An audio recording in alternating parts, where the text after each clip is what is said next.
Sous les projecteurs, une série balado produite par Culture Lanaudière. Bienvenue à cette 4e saison de Sous les projecteurs, le balado qui met en lumière les lauréats 2025 des Grands Prix Desjardins de la culture de Lanaudière. Je suis Mathieu Lagacé et j'ai la chance d'être le nouveau directeur général de Culture Lanaudière. Pour ma première année en poste, j'avais envie de prendre le temps de vraiment connaître les artistes et travailleurs culturels qui font vibrer notre région. Ce balado est vraiment une belle occasion pour échanger avec eux, écouter leur parcours et comprendre ce qui les anime. À travers ces conversations, je vous invite à découvrir avec moi les personnes derrière les créations et les projets, les moments déterminants et les défis surmontés. Ensemble, célébrons ces talents qui enrichissent notre territoire et laissez-vous toucher par leur histoire. Bonjour, aujourd'hui j'ai l'honneur de rencontrer notre récipiendaire du prix Émergence des Grands Prix Desjardins de la culture 2025, Justine Lafortune. Bonjour. Salut Mathieu. Comment ça va? Ça va super bien, merci. C'est bon ça, des beaux projets cette année? Oui, beaucoup de projets intéressants, ça brasse. On va commencer par le début. Qu'est-ce qui t'amenait la soudure au départ? La soudure, c'est une bonne question, on me la pose souvent. Les premières parties, on va dire, dans une autre vie, j'étais écologiste, quand même radicale. J'ai été au cégep en environnement et à l'université en architecture de paysage. Puis il y avait comme un grand désir de structurer ce grand problème, d'y donner forme, donner des solutions. Donc, j'étais au service là-dedans, mais je n'étais pas heureuse. Puis j'ai tout sacré là à la moitié de mon bac. Je suis partie au Pérou réfléchir à ma vie. Puis je suis revenue à la base à la matière, à l'atelier, parce que mon père était ébéniste. Donc j'ai grandi autour de l'atelier. Puis ça, c'est un milieu qui m'a toujours rendue heureuse. Mais j'aimais pas le bois. Je trouve que c'est gossant. Dès que tu coupes trop court, il faut recommencer. Donc je suis allée dans la soudure, le métal, en me disant, ça paye bien, normalement. Puis, il y a une vision. On peut aussi vivre de son art avec ça. Et étant donné que je suis quelqu'un de très scolaire, j'ai commencé par un DEP. Donc, je suis allée à l'École des métiers de la construction de Montréal. Ça, c'était en 2017. Et j'ai complété ce DEP-là... sincèrement, de peine et de misère, là. C'était pas du tout mon monde après l'université de me ramasser dans un endroit où il y a des gens qui sont là pour une profession, qui viennent d'un autre milieu, qui ont aussi d'autres types d'ambitions. C'était super confrontant. Mais j'ai tenu bon. Puis je me suis lancée. J'ai d'abord été en industrie parce que j'avais le désir de me peaufiner, tu sais.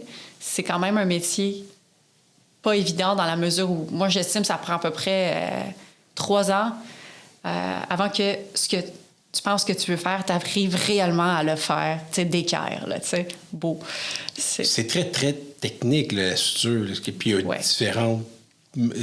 Les matières, les différents métaux, là, c'est toutes des différences très importantes. Oui, c'est très important, puis il y a une grande responsabilité qui vient avec ça. On fait des choses qui sont grosses, qui sont lourdes. Il faut pas que ça tombe, il faut que ça tienne. Puis ça, c'est... Comment dire? Il n'y a pas d'ordre de soudeur. Il y a le Canadian Welding Bureau qui s'assure qu'on fait des choses comme des ponts, de stamper ça. On a des ingénieurs, mais on a quand même une certaine ligne grise dans le métier. Alors, ça prend de la rigueur. Ça prend de la rigueur pour percer, puis de la vision aussi pour transformer ces matières-là qui sont des feuilles, des tubes, en quelque chose d'intéressant. Et là, tu es parti de l'industrie et le volet créatif te manquait. Tu avais besoin d'une plus grande liberté dans ce que tu faisais? Oui, ça a repris du temps. Tu sais, je dis souvent, la première étape de devenir un artiste, c'est de deuiller qu'on pensait qu'on ne pouvait pas en devenir un, tu sais, qu'on n'avait rien à dire. Fait que pendant que j'étais en industrie en train de me perfectionner, j'ai travaillé ça, de dire, ben j'ai quelque chose à dire et je vais prendre le temps de le dire à temps plein, tu sais. Donc ça a pris du temps. Ce qui a percé, dans le fond, j'ai été encore à l'école, un programme, ça s'appelle le CASE. Le CASE, ça n'existe plus, mais c'était un démarrage d'entreprise en milieu culturel. Donc, c'était à Montréal, puis c'était des agents d'artistes retraités qui formaient les artistes assez solidement, là. Donc, moi, j'ai été formée par l'agent de Gilles Vigneault, tu sais, puis qui m'a challengée sur, OK, qu'est-ce que tu as à dire? Mais encore, tu sais. Donc, j'ai pris un an où je faisais ça à temps partiel avec le métier, là. Je travaillais... je faisais des poteaux de nuit, je faisais des poteaux d'aluminium. Puis de jour, je perfectionnais ce que j'avais à dire. Comment, pourquoi, avec qui. Puis en 2020, avec la pandémie, j'ai plongé. Là. J'ai décidé de faire le shift pendant qu'il y a eu un temps de break pour tout le monde. Là, de dire, ben, c'est là que je me lance. Parce que quand on se lance à son compte, parce que c'était ça, ben faut une fenêtre pour le faire. Fait que c'était la fenêtre parfaite. C'est ce qui t'a permis d'éclore en tant qu'artiste et de t'assumer pleinement et de laisser place à ton imagination. Ah oui, 100%. 100% pour moi, ce temps d'arrêt-là. En plus, j'avais choisi de quitter la ville. J'ai signé un bail pour aller à Val-la-Ville en avril 2020. Tu sais. Fait qu'en mars, là, plié bagage en avance, puis je suis partie, puis c'était comme... on change de disque, tu sais. On change de disque, puis on peut le faire. Fait que ça a été génial que tout le monde se remette en question en même temps. Pour moi, ça a été, disons, un bon prétexte pour bien prendre le temps de m'asseoir là-dedans. Puis j'ai fait ce shift-là avec le soutien au travail autonome, le STA, qui est aussi un programme qui n'existe plus, où je proposais quelque chose qui était un projet qui était à moitié artistique puis à moitié artisan, parce que c'est un projet où il faut défendre qu'on est capable de vivre de ça. Donc, défendre qu'on peut vivre de son art quand on n'a pas de portfolio, il fallait tendre vers quelque chose de plus réaliste. Fait que j'ai fait ce pont-là où je me suis mis à faire des meubles, mais aussi des costumes, des décors, puis un peu tout ce qui passait sous ma main et qui représentait une forme de défi, mais aussi une forme d'expression. Parce qu'effectivement, tu as fait des œuvres un peu de tout acabit, là, différents trucs. Là. D'ailleurs, ta robe à cocktail qui est superbe, plusieurs projets, tes scènes, puis des éléments qui ont été faits. Comment que ton expression, ces expériences-là t'ont amené à ce que tu fais aujourd'hui? C'est une bonne question. Mais pour moi, c'était un peu de fil en aiguille, c'est-à-dire que toutes ces œuvres-là qu'on m'a proposées, comme la robe à cocktail, par exemple, ou des décors de scène, c'était souvent des rencontres en premier. Des gens qui avaient envie de travailler avec moi, puis qui croyaient en moi, puis qui me donnaient envie, puis des ressources pour essayer des affaires, dans le fond. Donc, c'est pas mal ça, ça a été de l'essai-erreur. À dire, des meubles, ben j'aime pas ça. On n'en fait plus. OK, ben qu'est-ce que je fais? Donc, c'est d'essayer d'accepter les contrats qui nous correspondent le plus, de refuser avec amour ce qui nous ressemble le moins, parce que c'est souvent ceux-là qui vont revenir. C'est ce que j'ai remarqué. Alors, ça a été c'est ça, un essai-erreur, puis aussi d'affiner c'est quoi le rêve, d'affiner qu'est-ce que j'ai envie de faire, si tout est possible, si j'ai les ressources. Puis ça s'est clarifié. Ça s'est clarifié assez rapidement, je m'en rends compte, parce que même si de fil en aiguille, je perfectionnais ma vision, j'ai remporté le prix d'artiste de l'année de Val-David en 2020, alors que je commençais, dans la catégorie émergence, encore une fois. Et... puis je disais à peu près les mêmes choses que je dis aujourd'hui. Ça me fascine, tu sais. Au final, je me cherche, mais je le savais que ce que je voulais faire, c'était du grand format. C'est juste qu'il faut se donner la permission de se rendre juste là, parce que la route est longue. La route est longue pour se rendre jusqu'à la sculpture grand format, parce que il n'y a pas tant d'opportunités. Puis que c'est extrêmement long. Faire une pièce... même si elle est grande comme nous, là, c'est facilement un mois et demi, plus la réflexion en amont, après l'installation. C'est quelque chose de pas évident à apprendre à porter, puis d'apprendre à rêver aussi avec justesse. Qu'est-ce qui t'a amené vers les mosaïcultures? Les mosaïcultures, pour moi, ça a été le pont entre l'architecture de paysage, qui était ma première vocation, puis la soudure. Donc, c'est quelque chose que j'ai regardé très, très tôt, Même que j'ai souvenir que pendant que je suis au bac, je scrute des vidéos de mosaïculture et je fais de la recherche. Comment c'est fait, ça? C'est quoi? C'est qui? Ce visage-là, il se retrouve dans cette autre vidéo. Donc, j'essayais vraiment de percer le mystère de la mosaïculture parce que c'est une balance super intéressante entre la nature et la culture et parce que c'est un fleuron québécois. On a une très grande force au Québec là-dessus. Donc, je me disais, on a quelque chose à faire et j'ai particulièrement quelque chose à faire en lien avec ça. Et puis finalement, on est venu me chercher. C'est même pas moi qui a trouvé le créneau, c'est le créneau qui m'a trouvé. Dans le fond, je suivais un artiste que j'aimais beaucoup, Daniel Saint-Martin, puis je lui demandais constamment si je pouvais travailler pour lui. Parce qu'il faisait de la mosaïculture, du grand format. Donc, je le taraudais, là, j'écrivais, j'étais allée prendre des notes dans son atelier. Tu sais, vraiment une fan finie. Puis lui, c'est une grande référence en mosaïculture. Puis au dernier show de mosaïculture internationale de Montréal en 2022, il cherchait des artistes assez rapidement. Genre, peux-tu débarquer, puis dans 48 heures, tu sais. Il y a une production à livrer. Il y a une production à livrer, puis c'est une production de plusieurs mois, puis il faut que tu apprennes vite. Et donc, ça a été ça. Ça a été une croisée de chemin super intéressante parce que cet appel-là, je l'ai reçu quand je venais d'acheter ma maison dans la Nodière. Et atelier dans la Nodière. Fait que... D'ailleurs, les mosaïcultures internationales, c'est un fleuron québécois, là, c'est originaire de notre province. Oui, dans le fond, dans les années 2000. En fait, à l'an 2000, il y a eu l'exposition, si je me souviens bien, La Terre est une mosaïque, dans le Vieux-Port. Puis, ça, c'est une idée de mosaïculture internationale qui sont inspirées de la culture asiatique. Dans le fond, avant, ils faisaient ça bien avant nous, mais c'était avec de la terre, du bambou, tout ça. Puis cette exposition-là est allée, disons, rejammer cette forme-là avec du métal, puis avec une vision occidentale de la chose. Et puis l'entièreté, dans le fond, la série d'artistes qui étaient engagés pour cette exposition-là, à la fin, ils ne voulaient pas que ça finisse. Ils se sont dit, on vient de comprendre une formule, on a trippé, faut trouver le moyen que ça continue. Et c'est de là qu'est né Quadriforme, la compagnie pour laquelle je travaille.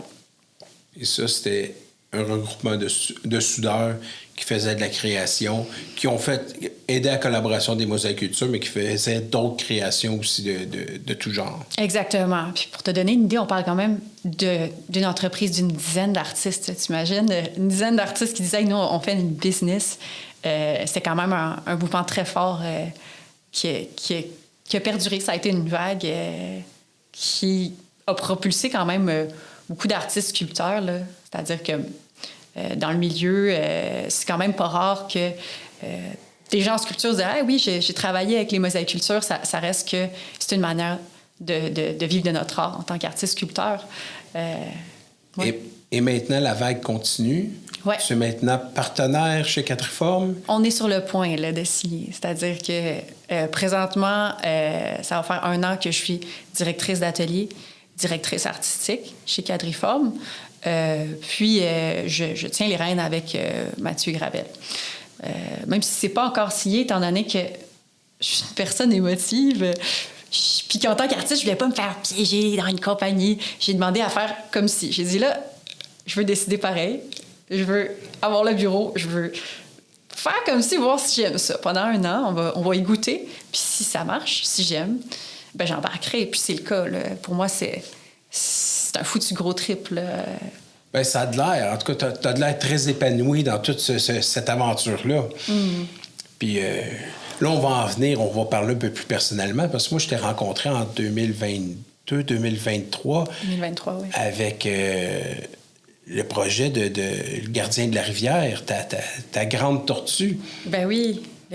Ça a été un moment, je dirais, oui, marquant pour moi. Parce que c'était ma première expression personnelle dans le cadre de la mosaïculture. Je sortais du show de 2022 qu'on a parlé tantôt, où ça me tenaillait, là. J'avais besoin de sortir ma propre expression de la chose. Et donc, j'avais besoin d'un prétexte. Puis, c'est super drôle comme histoire, là, parce que Ça, je me rappelle, j'ai fait une série de coups de téléphone, OK? Et je te jure, c'est pas des jokes, c'est juste des Mathieu qui répondaient et qui renvoyaient à un autre Mathieu, jusqu'à toi, Mathieu Lagacé. Tu dis, c'est lui, tu vas aller voir, là, parle-y donc de ton projet. Puis ça a été pour moi, c'est ça, vraiment la consécration de oui, je peux le faire, je suis capable, puis je suis rendue là. Parce que ça n'a pas été un projet trop difficile pour moi. Tu sais, des fois, on se lance, des fois, la marche est haute, on la prend pareil parce que timing, parce qu'on a eu la bourse, tout ça. Mais pour moi, ça a été vraiment à la fois rassurant puis épanouissant de faire puis d'être capable de bien le faire seul, tu sais. Le projet était mûr, tu étais prête à embarquer là-dedans. Tu as réussi à aller chercher une bourse au calque, d'ailleurs, pour réaliser cette œuvre-là. Exactement, une bourse au calque. Puis j'ai aussi convaincu Quadriforme de rentrer dans l'aventure. À ce moment-là, c'était pas clair que j'allais devenir partner. Mais j'avais une vision. Puis comme il y avait des négociations, est-ce qu'on peut partager l'atelier entre Quadriforme et mon art personnel? Donc ça a été comme... OK, on a des discussions, là, on va essayer de l'appliquer. Puis ça a été un processus très fluide. Puis aussi, ça a quand même fondé les bases de dire, OK, je suis sur mon X, puis là, je vais devoir travailler à me re-rendre là, à retrouver des prétextes de création. Parce que oui, on peut le faire dans l'atelier, mais il n'y a rien comme avoir, pour moi, une ligne d'arrivée, des gens, un lieu dans lequel ça va s'implanter, tu sais, comme c'est le cas. Là, cette œuvre-là, en plus, venait te chercher encore plus avec le côté écologique que tu intégrais aussi dans l'œuvre. Oui, qui était pour moi assez important. D'abord parce que pour moi, la mosaïculture, dans la critique positive que j'en fais, pour moi, c'est comment je dirais? C'est une forme de sculpture qui mériterait à être encore plus développée. On fait depuis plusieurs années des girafes, des pandas, plein d'affaires. C'est super beau, mais c'est pas systématique qu'on va aller développer ça comme une méthode en soi, tu sais. C'est le cas, c'est arrivé comme avec la sculpture de la Terre-Mère, par exemple, qui est un icône. Mais c'est pas ça qui prédomine, tu sais. C'est souvent des sculptures qui sont là pour des shows, pour des lieux institutionnels, tu sais. Alors, est-ce qu'on peut y mettre une intention, une vocation, quelque chose de senti? Puis aussi, y mettre plus de métal. Ces pièces, les mosaïcultures qui sont métalliques en dessous, puis on recouvre ça de végétaux, de plantes. Mais moi, c'était de faire apparaître le côté métallique. Donc, à peu près la moitié de la sculpture, quand même, est tôlée. Donc, c'était de faire une alliance aussi avec ma vision de ça. De lui donner une nouvelle touche. Ah, puis l'œuvre est superbe. Est installé encore à Notre-Dame-des-Prairies tous les étés. Exactement. 2024, ça a été une grosse année. En plus, il y a une sculpture à Saint-Jacques, digne de confiance, que tu as réalisée aussi. Oui. C'est le bonheur et le malheur des artistes qui doivent faire plein de demandes de bourse. Des fois, tu les as toutes, tu sais. Donc, j'ai rempli cette demande-là pour cette résidence. Et franchement, je l'ai fini. Puis je me rappelle, j'ai dit à mon partenaire d'affaires, Mathieu, j'ai dit, je l'aurai pas, là, c'est correct, garde le calendrier libre. Puis finalement, je l'ai eu. Et c'était magnifique. C'était magnifique parce que j'ai pu rencontrer puis me lier d'amitié avec Josiane Saucier, qui est pour moi vraiment une icône. Puis je dirais maintenant ma mentor dans la matière. Donc, c'est quelqu'un qui fait du grand format, qui a envie, qui a une vision. Puis on a aussi beaucoup de similitudes, tant au niveau du parcours que qui on est personnellement. Et pour moi, ça a été encore un autre tremplin parce que là, c'était pas dans mon atelier, c'était dans l'atelier de Josiane. Et c'était 3 semaines intensives. C'est-à-dire que j'ai tiré l'élastique au maximum de mes capacités, de la grosseur de la pièce. C'était gros. La commande était grosse. Vous avez réalisé cette œuvre-là, qui est une énorme main, en 3 semaines à 2. Ouais, on peut dire ça. À 2. Oui. Josiane était là à peu près la moitié ou le tiers du temps. C'est dur à dire. Pour moi, c'était comme une super longue journée.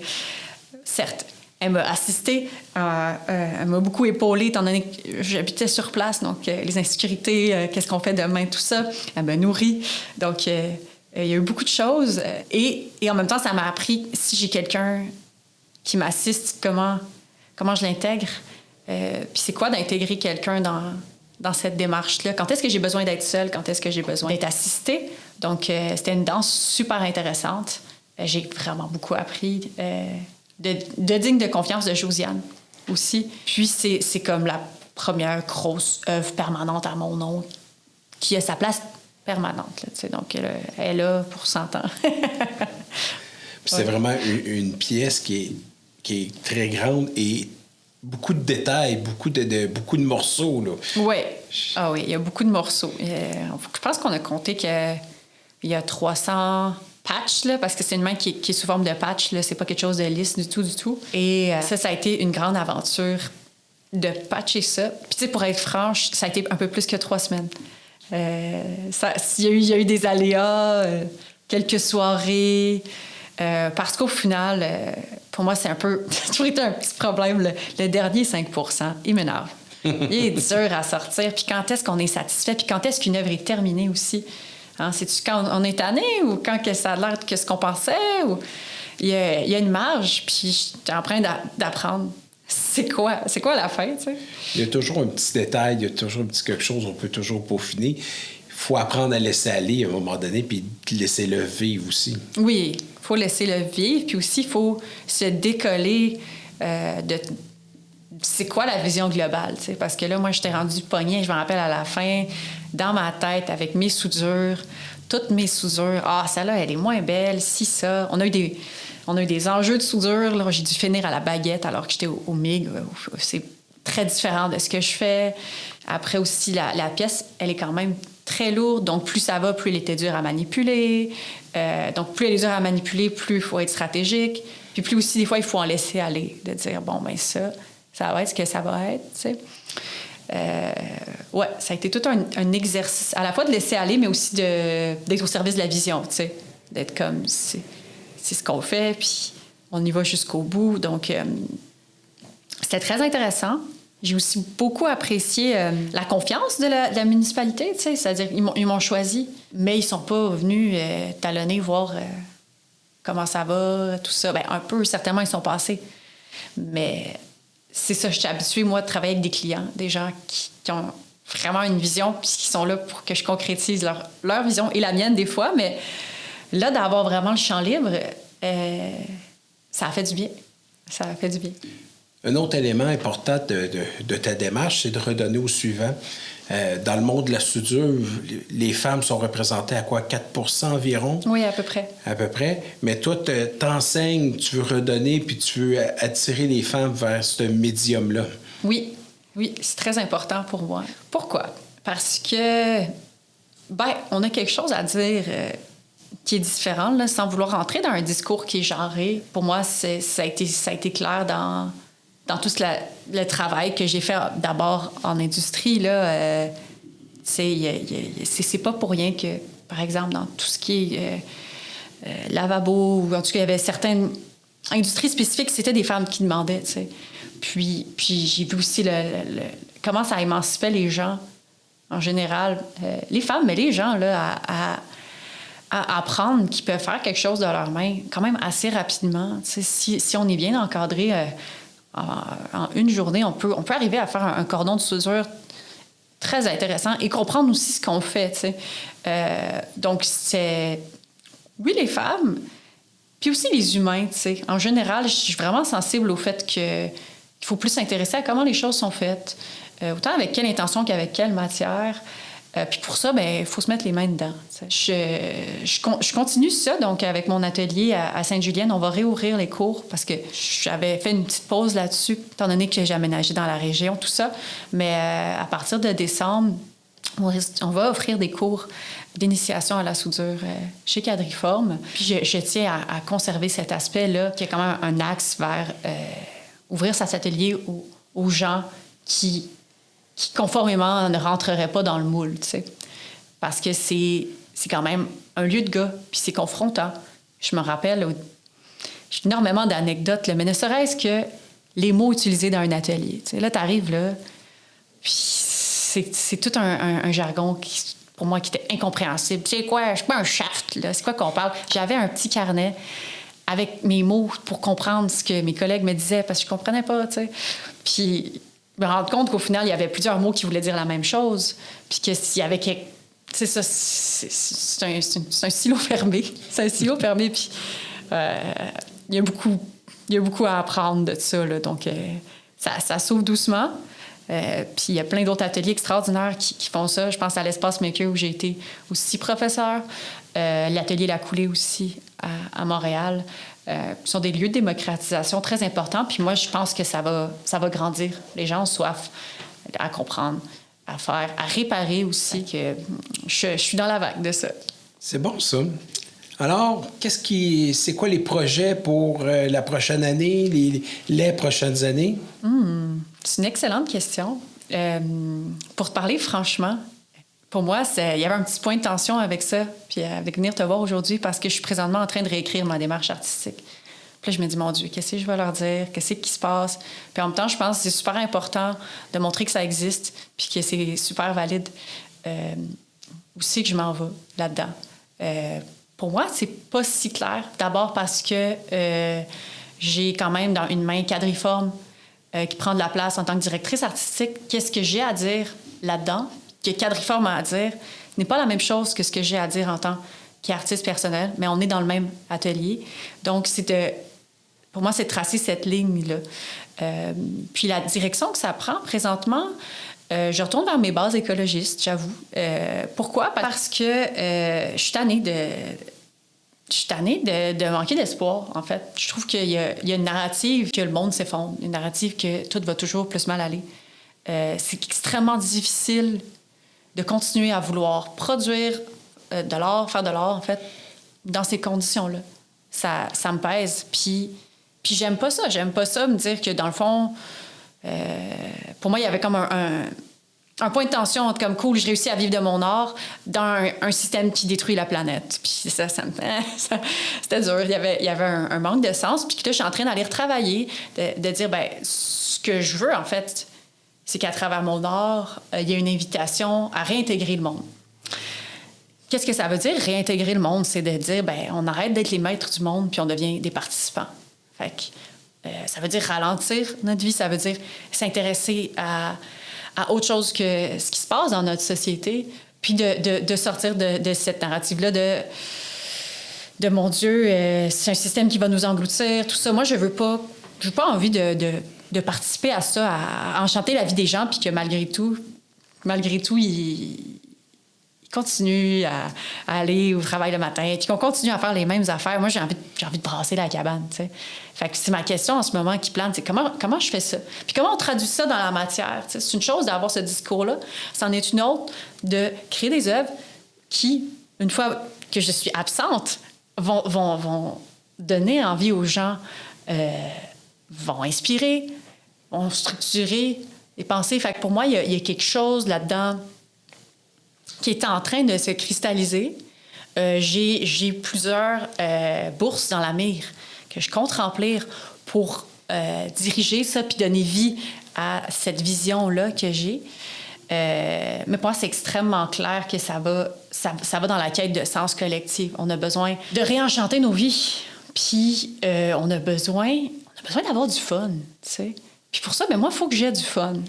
Fait que c'est ça que je cultive en ce moment. Fait que ce que je fais en ce moment, dans mon atelier, concrètement, je suis en train de faire une petite série d'œuvres. D'abord, qui sont petites. Merci, Josiane Saucier, de m'avoir appris ça. Avant de les faire gros, on les fait petits. Parce qu'aussi, il y a l'essence, tu sais. C'est quoi le mouvement de base? C'est quoi qui se passe? Puis ça, ben, je compte en faire une dizaine avec le but qui est de m'amuser et d'aller questionner ma vision du monde, d'aller essayer de la placer dans la matière avec beaucoup de douceur, là. C'est-à-dire que le but, c'est pas de vendre ces séries-là, c'est pas d'aller les mettre en musée, c'est d'essayer de faire de la création sans avoir de cadre, puis sans avoir d'objectif de performer, tu sais. C'est quoi ma signature? Au fond, j'avoue, je la cherche encore, dire, tu sais, c'est quoi la fortune, tu sais? C'est important en tant qu'artiste de regarder ça. Fait que, ben, je me donne le temps cet hiver de créer cette petite série-là dans mon atelier entre les contrats qui se passent avec Quadriforme, puis de laisser de la place à ça, puis de laisser aussi la vie me traverser, tu sais, parce que je peux arriver puis avoir une super direction, puis regarde, je vais faire une représentation atomique, parce que c'est un peu ça la direction, là, c'est faire une représentation des atomes, de la matière dans sa base, puis tomber dans quelque chose qui est moins figuratif, plus abstrait. C'est une difficulté que j'ai. Donc, c'est ça. Je me donne des défis, puis je me donne de l'espace pour accueillir ces défis-là. Puis je pense que de ça, pour moi, après ça, va transparaître une vision et des projets conséquents qui vont m'allumer. J'ai hâte de voir ça. Alors, Justine Lafortune, c'est un plaisir. Bonne chance dans tes projets, puis on se revoit très prochainement. Merci Mathieu. À bientôt.